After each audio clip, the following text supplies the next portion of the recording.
Welcome back to Spectrum Bay News 9. I'm Melissa Eichman. In today's In Depth, we're talking about how a group is working to bring more business to Tampa Bay. Our Al Rochelle joins us now with his guests who tell us why Tampa is the place to be for young business leaders.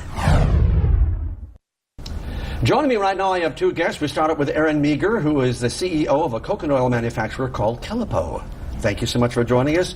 And Roberto Torres for Black and Blue Denim apparel company, Blind Tiger Cafe. You've seen them on the air here before. Roberto, thank you so much. Thank you. Well, I know this must be a big deal because I saw your picture in the paper.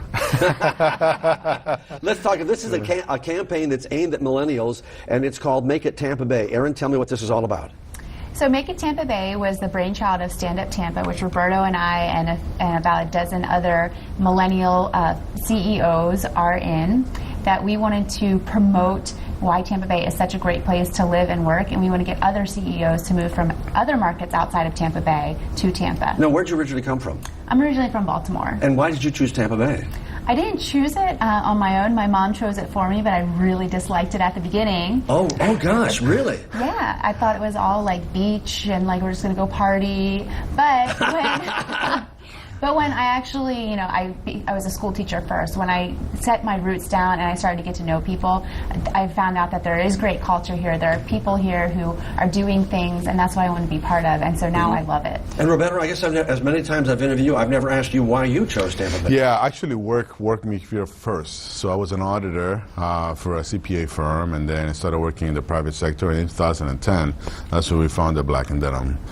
So decided to stay here because we wanted to make a statement that you didn't have to move to New York or LA to be a successful entrepreneur. Okay, why are you targeting millennials? And let's define what a millennial is, age-wise. Yeah. So a millennial is anybody under 40 years old as of this year. So I'm not a millennial? I thought you were by two. So the idea is that this is going to be the largest segment inside the workforce, entering the workforce within the next 10 to 25 years. So the idea is really we want to make sure that every single target millennial knows that, number one, Tampa is open for business, and number two, that this is the best place to either start your business or further your career. But why would they choose Tampa Bay? You've told me your personal story, but now you're talking to somebody outside here that's looking at this camp and they go, wait a minute, don't you have hurricanes down there? Well, we do. But so I have a manufacturing company, and the reason why we choose Tampa Bay is because of the lower cost of doing business here. Okay. So we don't have tax on some of our purchases for manufacturing equipment. We don't have a state income tax. So if you're making $60,000 in New York and you come down to Florida and you're making $60,000, that money is going to go a lot further for you. Our cost of living is better. The traffic, even though everyone says it's the worst traffic because it's relative to where you are. Go to Atlanta, okay? Right, go to Atlanta. So these are all the types of things. Plus, you add on the beach and the palm trees, and that we're wearing shorts in January. This really is a more dynamic place to live and work. Do millennials, Roberto, I've asked this before, but do they think different than the rest of the population in terms of, let's say, older people that are established in business? Absolutely.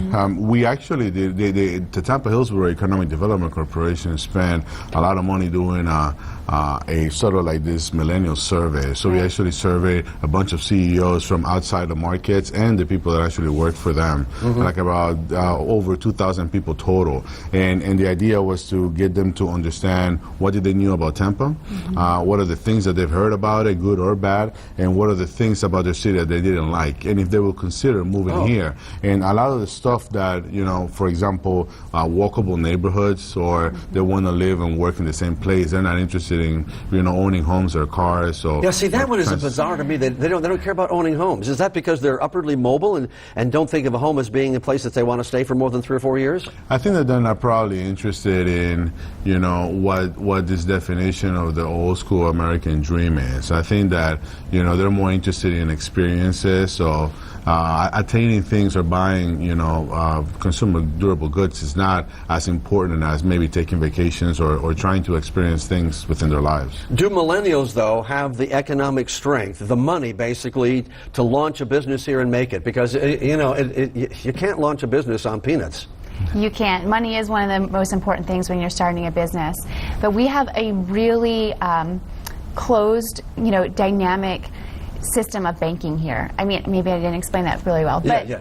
but you can get to anybody. So whether it's BB&T or U.S. Ameribank, who we bank with, or they're local, there is money available, and you can get to the EDC, who can connect you with people if you need permitting or if you need help on figuring out, there's a tech incubator that's coming to downtown now. Right. The EDC can connect you, and so millennials have opportunities. Let's talk about your target markets. Who are you targeting specifically?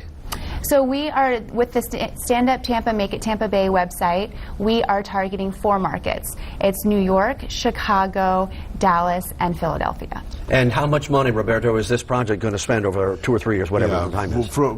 With the help of Hillsborough County, which is one of the investors for the Tampa Hillsborough Economic Development Corporation, and Visit Tampa Bay, so it's a joint partnership.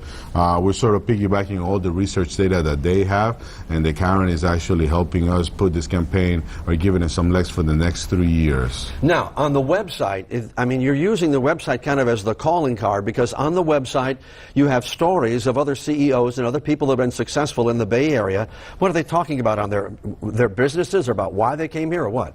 So millennials don't want to just talk business. They definitely want to talk about that work-life balance. So we have CEOs on there that do talk about how successful they are.